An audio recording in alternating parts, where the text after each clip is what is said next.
नमस्कार. कादंबरीचं नाव आहे युगंधर. लेखक आहेत शिवाजी सावंत. श्रीकृष्ण भाग 7. रास खेळगड्यांचं मुख्य निवडक पथक आता रासमंडळात उतरलं. आमच्या प्रेमाची स्मृती सदैव राखण्याचा राधेनं आज कसला तरी निर्धारच केला होता जणू. आजही तिनं माझ्यासाठी एक अनमोल रत्न आपल्या ओच्यातून लपवून आणलं होतं. मी, बलरामदादा, आमचे गोप सवंगडी, चुलत भावंड मंडळात उतरताच राधेने माझे दोन्ही हात धरून मला सर्वांच्या मधोमध आणलं. गौरवर्णी आणि चंद्रमुखी हसरी राधा माझ्या हातांची ओंझळ आपल्या हातात घट्ट दाबून म्हणाली, कन्हैया, आज मी देणार आहे ती माझी प्रेमभेट म्हणून स्वीकार. ती कधीच क्षणभरही दूर होऊ देऊ नकोस. ती याच रूपात तुझ्यासोबत सतत असली पाहिजे. करशील नाही एवढी माझी मदत? या भाववेडीची, तुझ्या सखीची मागणी पूर्ण दे वचन. तिनं उजवा हातपंजा पुढे केला. उजवा हातपंजा तिच्या पसरलेल्या पंजावर ठेवून मी म्हणालो, अवश्य. तुझी इच्छा मी अवश्य पूर्ण करेन. सांग, काय आहे ती? दिलं वचन. तिने ओच्यातून पांढऱ्या शुभ्र ताज्या टवटवीत फुलांची, मध्येच हिरवे कंच पानांची कुसर केलेली भरगच्च माला माझ्या हातात दिली. ती माझ्या कंठात चढवताना ती पुटपुटली, ही माला, माझी वैजयंती माला, ही रोज अशाच नव्या ताज्या फुलात अशीच गुंफून घेत जा. तिच्या डोळ्यात तरळणारे कोजागिरीचे चांदणं माझ्या डोळ्यातील चांदण्यांशी एकरूप झालं. मी गळ्यातील भावरशीत माला वर उचलून एकदा वक्षभर खोलवर हुंगली.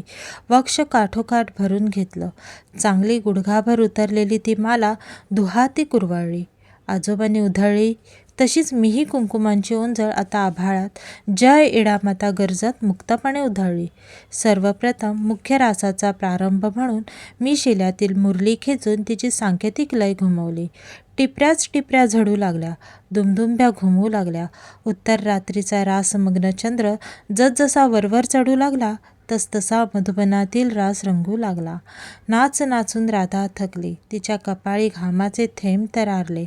आता आम्ही सर्वच मनमुक्त नाचू लागलो. आमचा देहभाव उधळलेल्या कुंकुम मुठींबरोबर यमुना पार केव्हाच गेला होता. मी आणि राधा, राधा आणि मी आणि गोपगोपी, गोपगोपी आणि मी पूर्णतः उन्मन्य झालो होतो. राधा स्त्री नव्हती, मी पुरुष नव्हतो. राधाकृष्ण ही दोन शरीरं उरलीच नव्हती. दोघांच्याही रूपाने एकच एक थरकती जीवनज्योत रासमय झाली होती, एकरूप झाली होती. आम्हाला कल्पनाही नव्हती की आता रासाचा आनंद घेत भोवताली बसून मंडल घेतलेले आबालवृद्ध दंग झाले होते.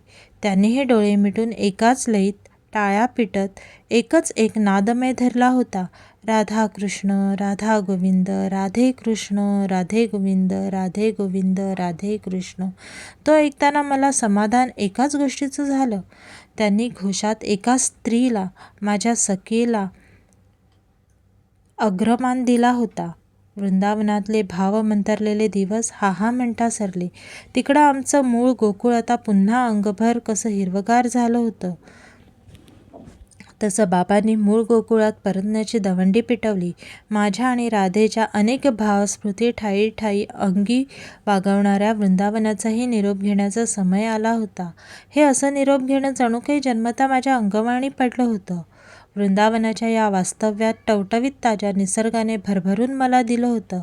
किंबहुना त्याहून काकणभर वरचढ मला दिलं होतं ते माझ्या सखी राधेनं कधी घटकानं घटका सतत बोलून, कधी व्रतस्थ मौन राखून, कधी हाताच्या स्पर्शाने, तर कधी उदंड बोलक्या मूग डोळ्यांनी जे जे मला शिकवलं ते अजोड होतं.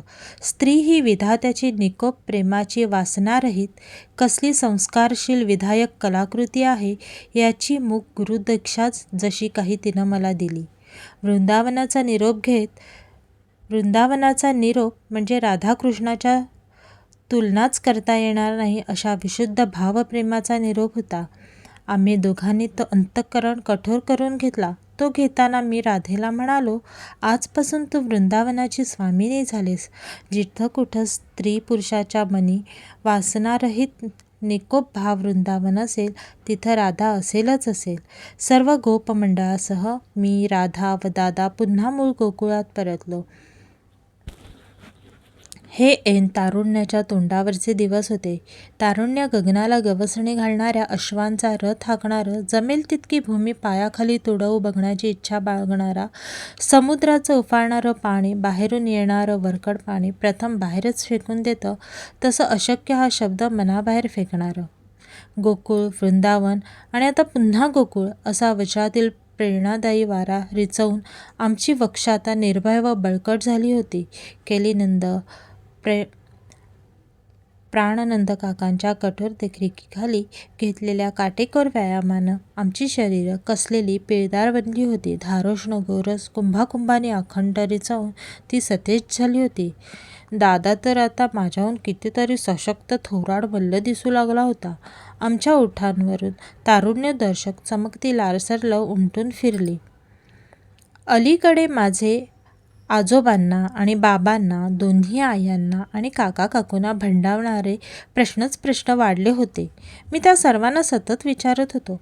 मथुरेच्या यादवराज उग्रसेन महाराजांना त्यांच्याच पुत्राने कंसानं कसं काय टाकलंय कैदेत?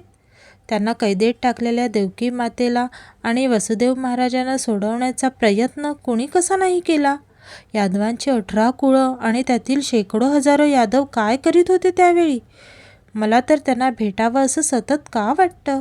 त्यांची मुक्तता करावी यासाठी मन का उठाव करतं? माझ्या प्रश्नावलीपुढे चित्रा आजोबा, बाबा व दोन्ही आया, सर्व काका काकू निरुत्तर होते. माझ्याहून अनुभवी म्हणून दादाचे आता गच्च भरलेले पेदार दंड घट्ट पकडून मी त्याला कधी कधी विचारी, अरे बलराम दादा, प्रिय संकू दादा, तू तरी मला सांग, एकसारखं मथुरेला जावंसं का वाटतं मला? कैदेतला वसुदेव देवकींना एकदा तरी भेटावं असं का होतं? तुला नाही का असं कधीच वाटत? का? दादा माझ्या डोळ्यात नुसता बघत राही. म्हणे, ज्याचं उत्तर तुला सापडत नाही ते मला कधीतरी देता येईल काय रे छोट्या? माझ्या एकही प्रश्नाचं समाधानकारक उत्तर काही मला मिळत नव्हतं. दिवस रात्रीचे आटापाट्याचे खेळगडी एकमेकांच्या हातावर टाळ्या देत पाट्या ओलांडत होते. कृष्ण या ऐन तारुण्याच्या उंबरठ्यावरील गोपांच्या मनावरचं ओझं मनामनाने नुसतं वाढत होतं. अखेर तो दिवस गोकुळावर एकदाचा उजाडला. मी व बलरामदादा सवंगड्यांसह खिल्लारं घेऊन त्या दिवशी सायंकाळी नेहमीप्रमाणे परतलो. मावळतीच्या महाद्वारात कधी नव्हे तो एक उभा ठाकलेला एक तुकतुकीत काळाशार पुष्ट 5 घोड्याचा सुशोभित राजरथ दिसला. तो बघून मी व दादा चमकलोच, कारण त्या रथात कोणीच नव्हतं. दादा धावतच गोकुळात शिरला. मी मात्र खेचल्यासारखा प्रथम घोड्यांच्या रथाजवळ गेलो. त्या सतेज काळाक्षार अश्वांच्या खुब्यांवर थाप मारून त्यांच्यातील चैतन्य पारखू लागलो. त्यांना डोळाभर निरखू लागलो. तेही खिंकाळत फुरफुरत प्रतिसाद देऊ लागले. मला ते प्राणी फार आवडले. थोड्याच वेळात बाबांसह दादा पुन्हा गोकुळाबाहेर आला. एरवी कितीही संकटं आली तरी हसतमुख असणाऱ्या नंदबाबांची चर्या आज मात्र पार काळवंडलेली होती. चिंताग्रस्त दिसत होते. लगबगीने ते म्हणाले, कृष्णा, असाच चल, याच पावली. तुला न्यायला मथुरेहून राजमंत्री आलेत. वाड्यात विश्राम घेतायत ते. आम्ही तिघंही लगबगीने चाललो. सर्वात पुढे मी होतो. आमच्या मुख्या वाड्यात येताच एक राजवेषधारी मस्तकी मुकुट पेलणारा उंच व धिप्पाड दाढीधारी पुरुष मला दिसला. आम्हाला दृष्टीस पडणारा जीवनातील पहिला वेहिला यादव समोर उभा होता. पुढे होऊन आदराने त्याला नमस्कार करण्यासाठी मी झुकलो. तसं त्यांनी मला वरच्यावर उठवलं. पोटाशी आवेगानं भिडवलं. बाबांनी त्याचा परिचय करून दिला. हे कंस महाराजांचे मंत्री अक्रूर तुला न्यायला आलेत, आमंत्रण घेऊन धनुर्यागाचं. या बलरामलाही आहे बोलावणं. बाबांचे शब्द थरथरत तुटके होते. अक्रूर मात्र कितीतरी वेळ मला एकटक नुसतं निरखत राहिले. थोड्या वेळाने भानावर येत म्हणाले, कंस महाराजांची इच्छा आहे तुमचा पराक्रम बघण्याची, तुम्हा दोघांना एकदा डोळाभर बघण्याची. त्यासाठी त्यांनी मला खास दूत म्हणून धाडलंय, तुम्हाला धनुर्यागाचं आमंत्रण देऊन. प्रथम आपण मला हे सांगा अक्रूर काका, हा एवढा भला मोठा राजरथ मथुरेहून यमुना पार करून तुम्ही गोकुळात आणलातच कसा? मी नेमका प्रश्नच त्यांच्या कानी घातला. एक प्रशस्त नौकेतून आमचा रथ आणि सारथी आला. दुसरीतून मी उतरलो. तुझ्या गोकुळात यमुना काठावर. अद्याप दोन्ही नौका यमुनेतच नांगरून पडल्या आहेत. अक्रूर ताडीभर मंद हसत उद्गारले. माझ्या खांद्यावर हात टाकूनच ते अंतःपुरी कक्षात प्रवेशले. रात्रीचे भोजन उरकलं. आज आमच्या अभिरभानूंच्या ईशस्तवनात पाहुणे म्हणून आलेले अक्रूरही बसले. त्यांच्या अचानक आगमनाने वाड्यातील प्रत्येक जण अस्वस्थ झाला होता. आपापल्या कक्षात ते नाना शंकांनी पछाडलेल्या शय्येवर तळमळू लागले. बाबांच्या शयनगारातील पलितेही बराच वेळ ढणढणत होते. मी आणि बलरामदादाही शेजारी शेजारी उद्या मथुरेला जायचे या विचाराने जागेच होतो. थोरली आणि धाकली तर शय्येवर बसून होत्या. एकमेकांशी बोलताना मध्येच मुसमुसत होत्या. आम्हाला वाटलं होतं प्रवासाने शिणलेले अक्रूर काका शांत झोपले असतील, पण तसं काही घडलं नव्हतं. मध्यरात्रीचे टोले पडले आणि कक्षातून हाती टेंबा घेतलेले अक्रूर काका बाबांसमोर उभे ठाकले. नंदराज, मला तुझ्याशी काही महत्त्वाचं बोलायचं आहे, एकांतात. तू एकटाच माझ्या विश्राम कक्षात ये. प्रथम आपण दोघं बोलू, मग तुझे दोन्ही पुत्रही तिथे लागतील मला. चल.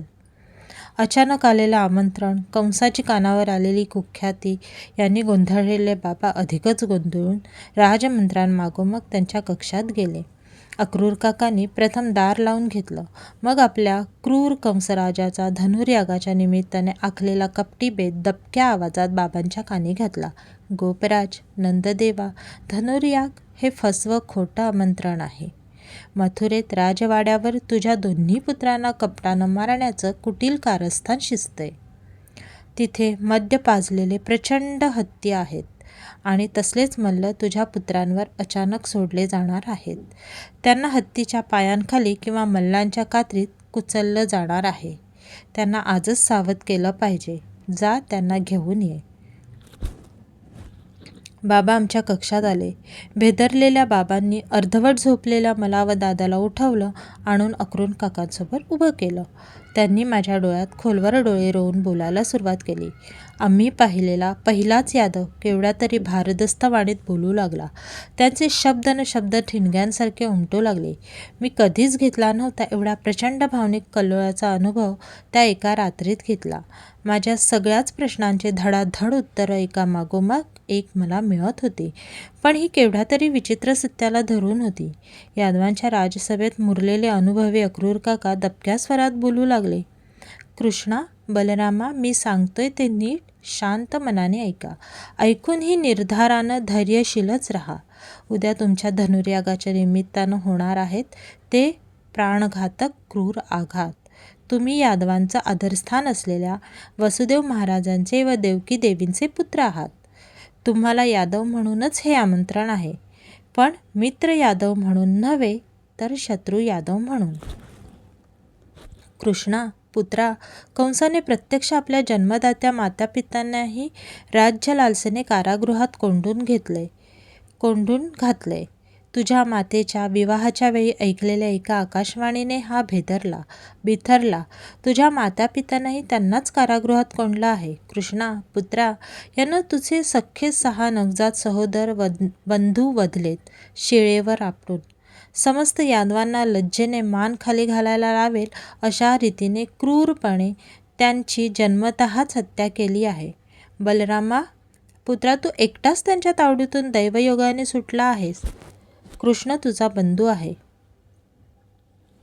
वसुदेवांचा मांडलिक असलेले नंदराजाने त्यांच्याशी बोलणी करूनच तुम्हा दोघांना इथं ठेवून घेण्याचं कठीण दायित्व पत्कारलं. तुमच्या जन्मापासून नंदराज चांगला जाणतो तुम्ही मूळचे कोण आहात ते. नंदराज कर्तव्य कठोर मनानं उद्या त्यांना निरोप दे. आजवर अभिरभानू वंशाची सेवा केली तशीच पुढे यदुवंशाची हे सेवा करतील असा मला विश्वास आहे. त्यांनी भाववेगानं आम्हा दोघांनाही एकदम जवळ घेतलं होतं. त्यांच्या आवेगी पहिल्याच भेटीत मला कितीतरी अर्थ जाणवले. त्यांच्या शेवटच्या बोलण्याने नंदबाबा चांगलेच सावरले. त्यांचा चरणस्पर्श घेऊन आम्ही त्यांचा निरोप घेतला. इतर सारे त्या रात्री मुख्या वाड्यात शांत निद्राधीन झाले होते. माझे जन्मदाते बाबा नंदबाबा नाहीत, तर वसुदेव बाबा आहेत. ते कितीतरी वर्ष मथुरेला कंसाच्या कारागृहात आहेत. माझ्या 6 भावांची क्रूर हत्या माझ्या मातेसमोरच प्रत्यक्ष चुलत मामा असलेल्या कंसानेच केली.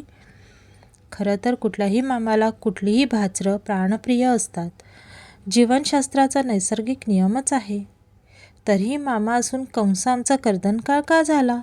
एक कारण होतं त्यांनी ऐकलेलं, देवकीचा 8वा पुत्र तुझा वध करेल, ही मृत्यूभय घालणारी कठोर आकाशवाणी.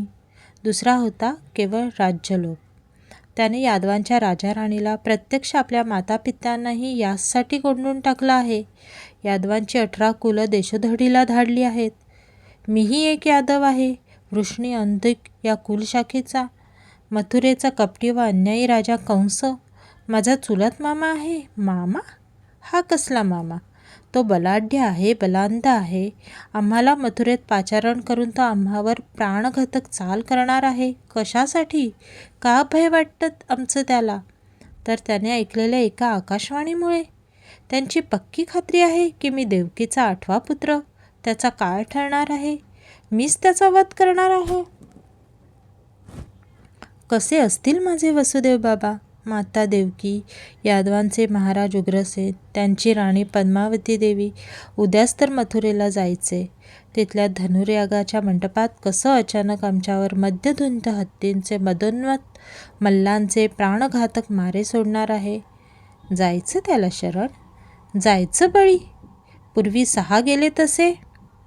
नाही, कधीच नाही. मी या गोपांचा मुरलीधर, यादवांचा कृष्ण, निर्णयाचा अच्युत, या कंसाचा काटा काढल्याखेरीज कधीच राहणार नाही. नक्कीच. कंस? कंस? बघूया तरी या कसल्या करणीचं नाव आहे कंस, कसल्या विषाची वेल आहे ही. तुम्हाला जर का हा व्हिडिओ आवडला असेल तर तुम्ही या व्हिडिओला लाईक, शेअर, सबस्क्राईब करा. तसेच बेल आयकॉन दाबा जेणेकरून तुम्हाला पुढील व्हिडिओचं नोटिफिकेशन मिळेल. थँक्यू. धन्यवाद.